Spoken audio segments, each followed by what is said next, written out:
இவங்களால ஏதாவது பிரச்சனை ஆயிடுச்சா? சும்மா மிரட்டி வச்சம்மா, அதை விடுங்க. அந்த இன்னொருத்தனால தான் பிரச்சனையே. அது இருக்கட்டும், ஷாலு எங்க? உள்ள படிச்சிட்டு இருக்காப்பா. சரி, நான் வரட்டா? சரிப்பா. செம்மடி, உடம்பெல்லாம் வலிக்குதுடா. அம்மா உங்களுக்கு தோணுதாம்மா நாங்க இந்த மாதிரிலாம் கலாட்டா பண்ணிருப்போம்? இது வரைக்கும் அப்படி தோணல, ஆனா இப்போ அதெல்லாம் விடுங்கம்மா.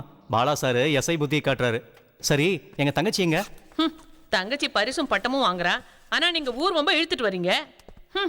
என்னோட கையில என்ன இருக்குன்னு உங்களுக்கு தெரியுமா? இதானா? இதெல்லாம் பெரிய விஷயமே இல்ல ஷாலினி. என் கையில என்ன இருக்குன்னு சொல்லு பார்க்கலாம். Mobile. Thank you, thank you so much. அப்படி போடு. அங்க மொபைல் அடிச்சுட்டு இங்க வந்து சீன் போட்டுட்டு இருக்கான். ஹை, கேமரா கூட இருக்கு. சூப்பர்.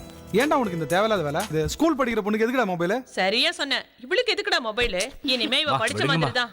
அவளுக்கு மொபைல் வேணும்னா வாங்கி கொடுக்க எனக்கு தெரியாதாடா? ஷாலினி உனக்கு மட்டும் தான் தங்கச்சியாடா?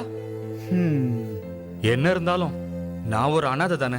ஆரம்பிச்சிட்டாங்க. ஓ, இவன் ஆரம்பிச்சா நிறுத்த மாட்டான். டேய், நாகர்கோயில்ல மீன் லோட் வெயிட் பண்ணிட்டு இருக்கு. சீக்கிரம் வாங்க, போலாம். போயிட்டு வரமா?